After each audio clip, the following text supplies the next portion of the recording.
அன்பான இனிய உறவுகளுக்கு காலை வணக்கமுங்க. இப்போ பார்த்தீங்கன்னா கட்டி வச்ச கோட்டையெல்லாம் தூள் தூளாக பொடி பொடியாக போச்சு அப்படின்னு தாங்க சொல்லணும். சந்தானம் நல்லவர்னு நம்ம சந்தன மாலை கட்டி போட்டோம். ஆனால் எல்லாமே நம்பிக்கையெல்லாம் போயிடுச்சுங்க. பார்த்தீங்கன்னா அது உண்மைதான் அப்படின்னு நம்ம குமரன் தம்பி ப்ரூவ் பண்ணிவிட்டாரு. நிவினுக்கிட்டையும் சொல்லிடுறாரு. கங்காவுக்கும் மெசேஜ் போடுறாங்க. இது உண்மைதான் கங்கா, நான் சொல்கிறத நம்பு. மாமா என்கிட்ட போன வாட்டிக்கு வாட்டி வரையில எல்லாத்தையும் சொல்லிட்டாரு அப்படின்னு எல்லா உண்மையும் சொல்லிவிடுறாருங்க. நான் அதில் வேற கீழ் மதுரைக்கு போயிட்டு எல்லா ஸ்வீட்டும் அவங்களுக்குலாம் என்னென்ன தேவையோ அனுப்பி விடுவேன். அட்டேங்கொய்யால என்னங்கடா நல்ல மாதிரியே நடிச்சிட்டிங்களேடா, எவ்வளோ பெரிய துரோகம். அட சந்தானம், என்னடா சந்தானம் ஆச்சா. உண்மையில் நேற்று வரைக்கும் மனசு கொஞ்சம் நிம்மதியாக இருந்துச்சுங்க. இன்றைக்கி பார்த்ததுக்கப்புறம் தாங்க ஆறல மனசு அப்படின்னு தான் சொல்லணும். உண்மையில் சாரதா இடத்துல கத்துறது செம தான். அதெல்லாம் பொய் இல்லை, ஏற்றுக்கக்கூடிய ஒரு விஷயந்தான் மாமியால் திட்டினதெல்லாம். ஆனாலும் அத்தாடியும் நம்ப முடியலைங்க. எனக்கு அதுலேருந்து மீள முடியலைங்க. குமரனோட வாய்ஸ் நோட்டை கேட்ட கையோட கங்கா என்ன ஆகும், வயிற்றுல பிள்ளையா இருக்குது, எனக்கு உண்மை தெரியுங்கிறத இப்போ போட்டு உடைக்கலாமா? சொல்கிற நான் என்ன சொல்கிறேன்னு தெரியல. சொல்கிற அறிவாளி என்ன பண்ணியிருக்கணும், முன்னாடியே சொல்லியிருக்கணும் இல்லையாங்க. பாவம் கங்கா அழுகுது, துடிக்குது. நம்ம கூட கங்கா தான் பண்ணியிருப்பாளோ அப்படிலாம் ஒரு கதை போட்டோம். ஆனால் அது இல்லை, பசுபதியோட ஆட்களும் இல்லை அப்படிங்கிறது ப்ரூஃப் ஆகுது. சொல்ல முடியாதுங்க.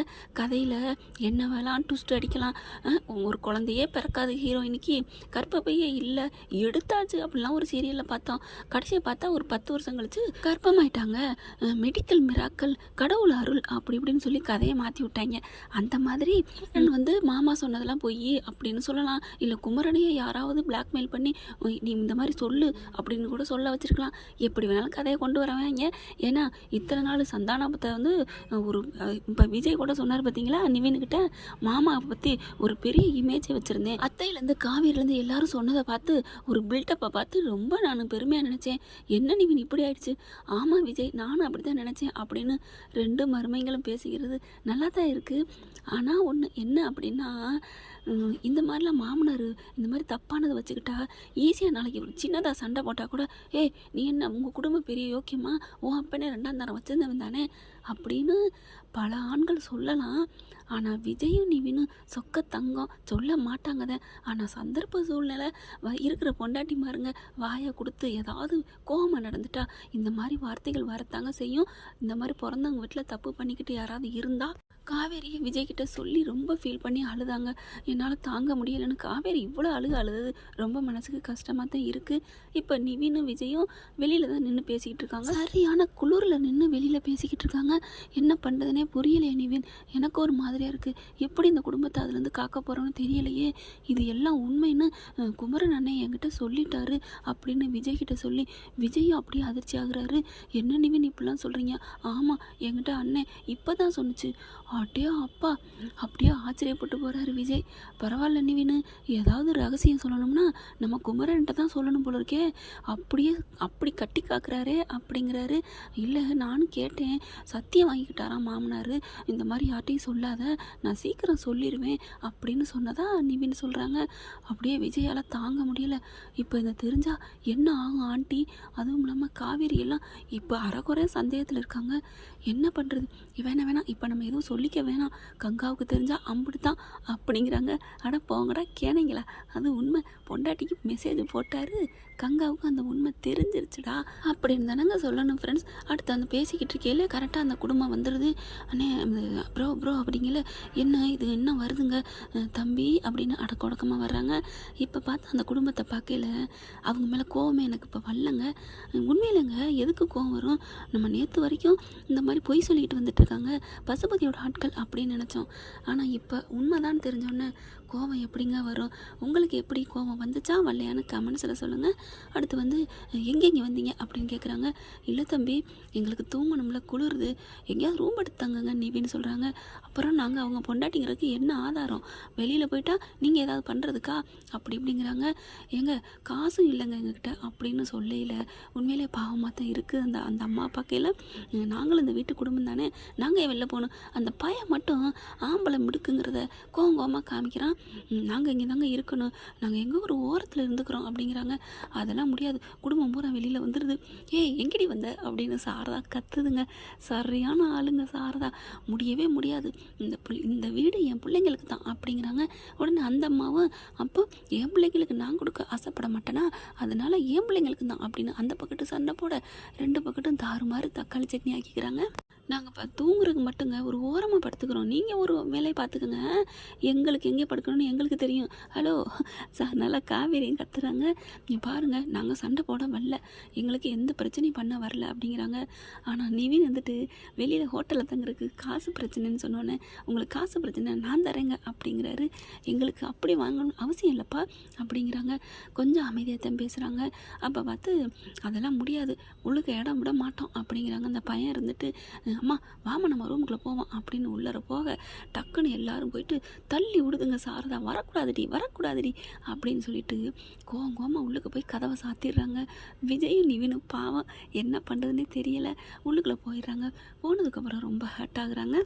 உண்மையிலே என்னை பொறுத்த வரைக்கும் நான் ஒரு லேடிஸ் தான், இருந்தாலும் சொல்கிறேன், இறக்க குணம் பெண்களுக்கு தான் அதிகம்னு சொல்லுவாங்க, ஆனால் ஆண்களுக்கு அதை விட கொஞ்சம் அதிகம்னு நான் நினைப்பேங்க.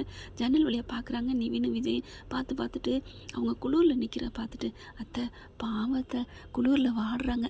அதை விட அவங்களுக்கு உண்மை தெரிஞ்சிச்சுல, மாமனாரோட குடும்பம் தான் அங்கே நிற்கிறது, மச்சி மச்சான் அப்படிங்கிறது. அதை பார்த்து அவங்க நினைக்கல, ஒரு இறக்கமுள்ள மனிதாபிமானத்தோட ஒரு மனுஷனாக நினச்சி பார்க்குறாங்க. அத்தை ப்ளீஸ் அத்தை, என்ன தம்பி சொல்கிறீங்க, சாரதா யாருக்கும் பயப்படாது போல இருக்குங்க. அட்டே அப்பா அது பணங்காட்டு நரின்னு தான் சொல்லணும், அதெல்லாம் முடியாது, இறக்கப்பட்டு அவங்களே இதுக்கு வீட்டுக்குள்ள விடணும், முடியவே முடியாது அப்படிங்கிறாங்க. அப்படி பார்க்குறாரு, மறுபடியும் வந்து பார்க்குறாங்க, வெளியே நின்றுட்டு குளிருது.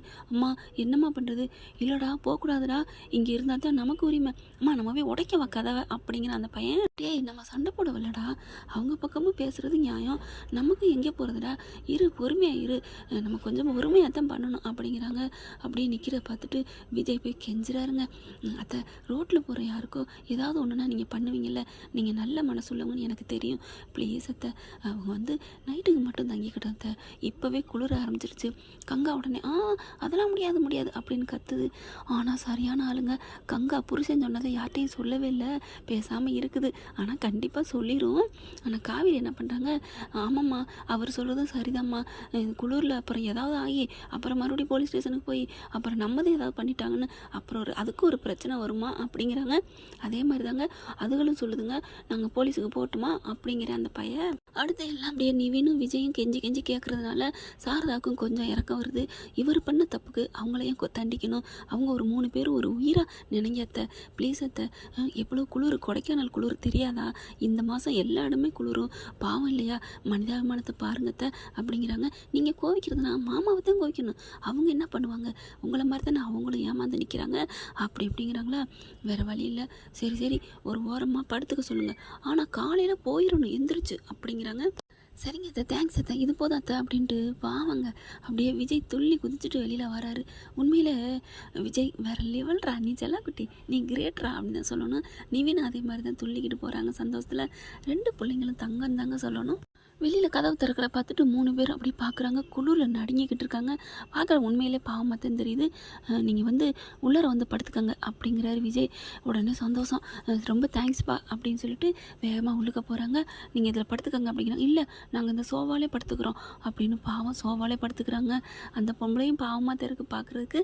அடுத்து பார்க்குது சாரதா, இங்கே பார், வெளியில் மரியாதை காலையில் எஞ்சி போயிடணும், கோர்ட்டில் கேஸை போட்டுக்கோங்க, அதான் போலீஸ் சொல்லிட்டு போயிட்டாங்களே, ரொம்ப தேங்க்ஸுங்க, ரொம்ப தேங்க்ஸ்க்கா அப்படிங்குது. என்னது அக்காவா, வாயை மூடு, என் மருமைங்க சொன்னதுனால தான் உன்னை உள்ளர விட்டேன், மரியாதை காலைல போயிடணும் அப்படிங்கிறாங்க. சரிங்கக்கா அப்படின்னு சொல்லிட்டு அப்படி அம்மா என்னம்மா எப்படிம்மா, நம்ம எங்கடி போவோம், நமக்கு ஒன்றும் இல்லை, இதுலேருந்து வர்றதை வச்சு தான் உங்கள் வயிற்று பொழப்புக்கு நான் ஏதாவது பண்ணணும், அந்த மனுஷன் அங்கே இருக்கிற வரைக்கும் நம்ம பேரில் ஏதாவது பண்ணாரா, சாப்பாடு போட்டார் அவ்வளவுதான், அவங்கள படிக்க வச்சார், வேற என்னடி பண்ணார் அப்படிங்கிறாங்க.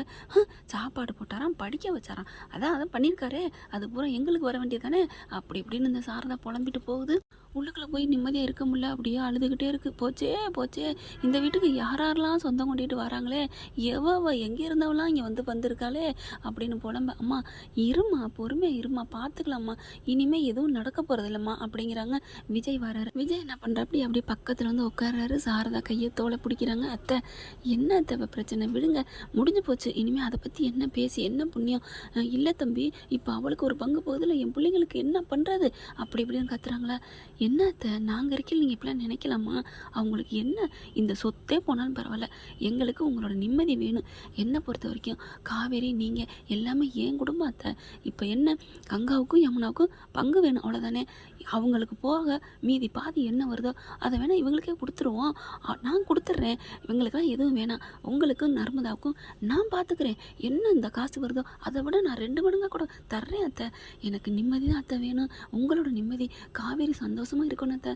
பணங்காசு எனக்கு பெருசு இல்லை அத்தை அப்படிங்கிறாரு. மாப்பிள்ளை என்ன நீங்கள் பேசிகிட்டு இருக்கீங்க? நான் என்ன பணங்காசுக்கு பெருசுன்னு நினைக்கிறேன்னா? என்ன மாப்பிள்ளை நீங்கள் இப்படிலாம் பேசுகிறீங்க? எனக்கு என் புருஷன் நான் சொல்லலை, என் பிள்ளைங்களுக்கு இந்த சொத்து சேரணும், அதுதான் என்னோட இது அப்படிங்கிறாங்க. இப்போ என்னத்தை பண்ணுறது? அதெல்லாம் முடியாது. நமக்கு இந்த இடத்த பதிகிறோம். காலையில் எந்திரிச்சு அதுங்களை விரட்டி விட்டுட்டு போய் என் புள்ள பேருக்கு மாத்துறீங்க அப்படின்னு இங்கே சாரதா ஸ்ட்ரிக்டாக சொல்லிடுறாங்க. பிரதர் விடுங்க வாங்க அப்படின்னு தனியாக போயிடுறாங்க. மறுபடியும் ரூமுக்குள்ளே போய் உட்காந்து பேசுகிறாங்க. இப்போ என்ன பண்ணுறதுன்னு ஒன்றும் புரியலை நிவேன் அப்படிங்கிறாங்க. வேணும்னா அந்த குடும்பத்தை பேசி உங்களுக்கு நான் தனியாக வேணாலும் காசு தரேன், இந்த வீட்டை பற்றி விட்டுருங்கன்னு சொல்லுவோமா அப்படிங்கிறாங்க. ஐயோ பிரதர் அப்படி சொல்லிவிட்டு அதெல்லாம் இல்லை, அவங்ககிட்ட கையெழுத்து வாங்கணும். நாளை பின்ன மறுபடியும் கேஸ் போட்டாங்கன்னா என்ன பண்ண முடியும்? அவங்கள பார்த்தா அப்படி தெரியலையே பிரதர் அப்படின்னு விஜய் சொல்ல, ஐயோ இந்த காலத்தில் யார் எப்படி மாறுவாங்க நம்ப முடியாது பிரதர். அதனால நான் சொல்கிறது மாதிரி வேணால் பண்ணிக்கலாம், ஆனால் அத்தைக்கிட்ட சொல்ல வேணாம். இதுவும் நல்லா தான் இருக்குது, அவங்களுக்கு தெரியாமலே நம்ம பத்திரத்தை போட்டுருவோம் அப்படின்ட்டு கிளம்பி போகிறாங்க. காவேரி மறுபடியும் ரூம்குள்ளே போனோன்னா அழுகுது அம்புட்டு அழுக. உடனே நீங்கள் வா, ஏன்டா எதுக்குடா அழுகிற, மாமா இருக்கையில் அழுகலாமா அப்படின்னு சொல்லி கட்டிக்கிறாங்க. எனக்கு என்ன பண்ணுறதுனே தெரியலங்க அப்படிங்கிறாங்க. விடு அப்படின்னு சொல்லிட்டு காவேரி அது அப்படிங்கிறாரு. என்ன அப்படின்னு கேட்க, ஐயோ உண்மையை சொல்லுவோமா, தாங்க மாட்டாளே, இப்போவாது அறகுறையாக நம்பிட்டு இருக்கா, ஆனால் உண்மையை சொன்னால் மனசு ஒடிஞ்சு போயிடுவா, அதனால் வேணாம் இப்போதைக்கு மறைச்சிக்குவோம் அப்படின்ட்டு விட்டுறாரு. என்ன பாஸ் என்ன சொல்ல வந்தீங்க சொல்லுங்கள் அப்படிங்கிறாங்க. இல்லைடா நீ அழுது எனக்கு ஒரு மாதிரியா இருந்துச்சா, அதான் மாமா உனக்கு கட்டி பிடிச்சி முத்தம் கொடுத்து ஆறுதல் சொல்லலான்னு வந்தேன். நீ இதை தப்பாக நினைக்க மாட்டியே? என்னடா இப்படிலாம் பேசுகிற? நான் உன் சொத்து, நீ எந்த நேரத்தில் நினைக்கிறீங்களோ அதை நீங்கள் பண்ணிக்கலாம். அடிக்கணுமா அடிங்க, அணைக்கணுமா அணைங்க அப்படிங்கிறாங்க. காவேரி அப்படின்னு சொல்லி கண்ணு கலங்க கட்டிக்கிறாங்க. எனக்கு இந்த அனுப்பு போதும் அம்மா, எனக்கு இந்த சொத்து சாமான் தேவையே இல்லை.